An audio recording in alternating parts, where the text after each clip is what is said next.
The backwoods of North Carolina are full of old, sleeping houses that ought to be torn down. They dream only awful things. I grew up in a very, very small farm town with a population below 150 or so people. I won't name drop the town for obvious reasons, and even if I did, you wouldn't find anything to write home about. There's a caution light and several abandoned buildings, a barely functional gas station that will grossly overcharge you, and that's about it. You go more than a half a mile in any direction, and you will officially be outside of city limits. Though there are dozens of people who live in these heavily wooded farmlands that call the town home, simply because it's the closest thing in the shouting distance. Though that would be akin to saying that Mars was within shouting distance of Earth.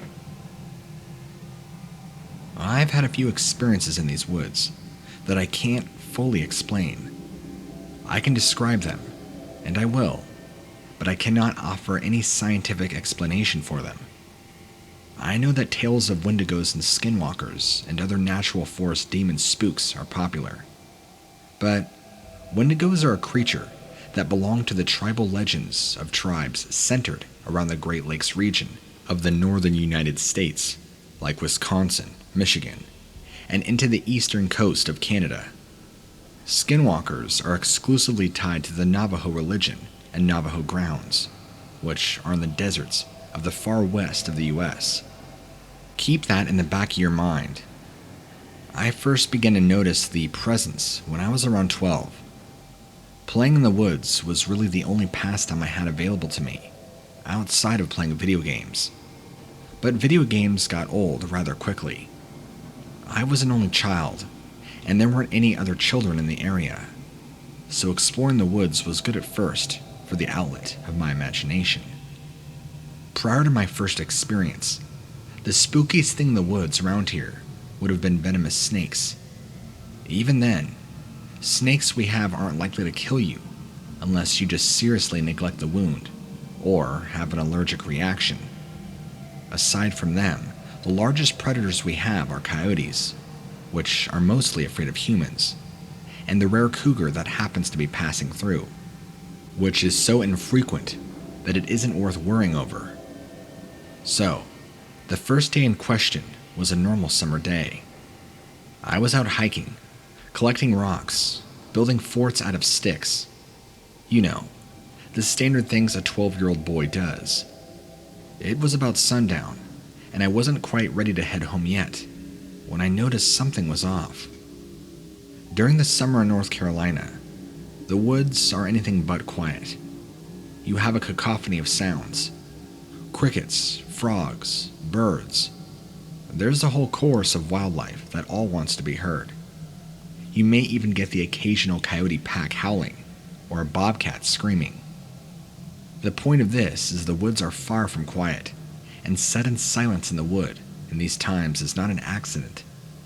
But that's precisely what I noticed. All the noises had stopped. I could hear the wind between the mixture of old growth and pines, and I could hear the distant babbling of a creek. But that was it. This was strange to me, but at the time, I didn't realize what an ill omen was in and of itself. I actually remember thinking that the water sounded peaceful, and walking deeper into the woods to listen to it better. As I did, though, I began to get this overwhelming sense of foreboding. It wasn't the standard, I feel like I'm being watched. No, I didn't feel any eyes on me, or feel like I was being followed, or any of those standard paranoias. This was like, have you ever stayed at a party too? You know, you get there at 9, and now it's 2 a.m., and suddenly, you realize that you don't know anyone who is still there. You also didn't see this new guy come in, but he's glaring at you. And come to think about it, so was that girl in the kitchen. You've overstayed your welcome, and it's probably time to go. That's exactly what I felt like, even if I lacked the metaphor to express it at the time. The air itself felt heavy. Everything in my mind and body was screaming at me that I needed to leave, that this place was not mine anymore. It had been fine in the morning hours, but now, this was the domain of someone or something else, and I wasn't welcome. I remember feeling as if the trees were warning me, leave or else. So I did. Initially, I walked, but by the time the sun had begun its descent and the sky had begun to darken in the twilight, I was jogging. I never broke into a full-on sprint. I don't know why, but I felt showing too much fear was a bad idea. Eventually, I made it back to the road and looked back to the woods. I didn't see anything, but that's when the feeling of being watched set in. I felt that there were eyes just beyond the tree line and out of sight, and that were staring right back at me. I went home and pushed the experience out of my mind as best as I could. From then on, I made it a point to always be out in the woods by dark, or to have a firearm with me if I knew I was staying later. I should note to you that there were several times after that I wound up in the woods at dusk, but did not have this feeling return. There weren't any special circumstances that seemed to summon it. Just sometimes things were fine. Others, I all but sprinted for civilization. I didn't have any more overt experiences, however, until years later. I don't know what the catalyst was, but the activity ramped up dramatically in a year's span. The first was like this, and was in October of 2018. And since then, the woods have gone from a home for the occasional unsettling experience to a place of actual danger and terror. I went camping with some college friends of mine during the October in question. In total, there were just 3 of us, and were mostly roughing it. We had a tent, but we chopped our own firewood, and all of that jazz. We had camped pretty deep in the woods. It was dark by the time we were fully set up, and had finished cooking. We ate, and then we proceeded to get very drunk. I don't know how much we actually drank, as we were just sipping out of a handle of vodka and passing it around the campfire as we talked about everything from ghost stories to the more tangible fears in our lives, such as dating and the prospect of post-graduation. This went on well into the night, with the stories growing more nonsensical and the laughter growing louder as the bottle grew lighter. By around 1:30 a.m., it had grown deathly cold. I decided that that was night for me, and I was going to get into my sleeping bag.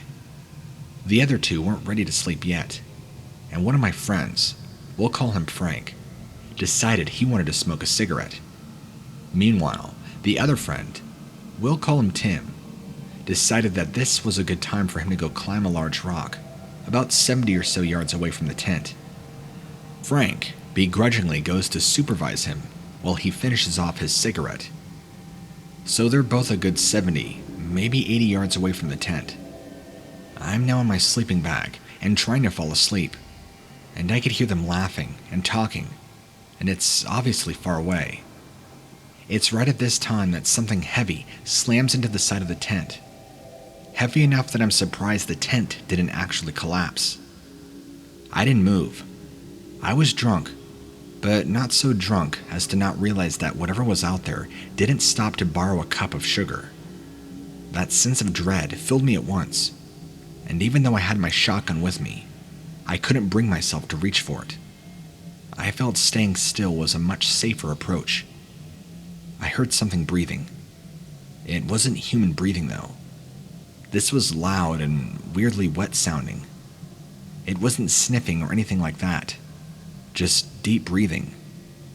This only went on for a total fewer than 10 seconds, and all at once, it was gone. No footsteps, no banging on the tent, no gradual decline in breathing. Nothing. It was gone, and Frank and Tim had never seen that it was there, let alone what it might have been. It's honestly probably best they didn't. They stayed up a while longer before turning in. I woke up first, stepped out to see if there were any footprints, and there weren't. But there was something much more ominous. The entire clearing we were camping in, now had, scattered throughout the grass and early morning frost. Circles of bones. Not large bones, but crushed up and arranged bones of small creatures, like a rabbit or a small bird maybe. I would assume we were in a predator's hunting ground, save for the fact that bones were neatly arranged in circles, all of the same sizes and with equal spacing. I woke Tim and Frank up. We packed up and left immediately. This last experience is the most recent and the most intense. There was a meteor shower not too long ago, and I returned to the clearing where my friends and I went camping to observe it, as there is very little light pollution. It was stellar, and I loved every second of it. But I wasn't out there long where my dog, I brought him with me, he's good company, started acting strange.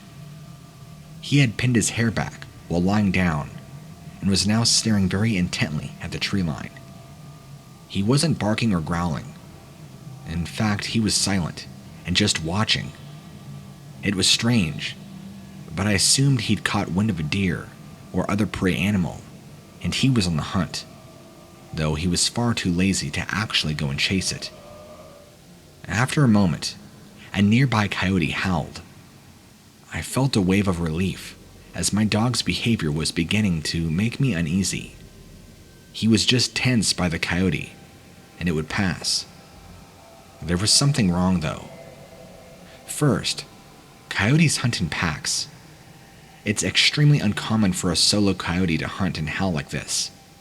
And second, my dog had begun to whimper, now, and was shying back to the edge of the truck, as though he were afraid. And the coyote was drawing closer, it seemed. My brain began connecting a lot of the dots. The woods were silent. The feeling had returned. I was in the same spot as the last encounter. And then I registered the sounds of branches breaking.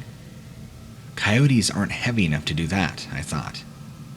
And the second I did, as though whatever was out there had waited for me to realize it, the coyote stopped pretending to be one.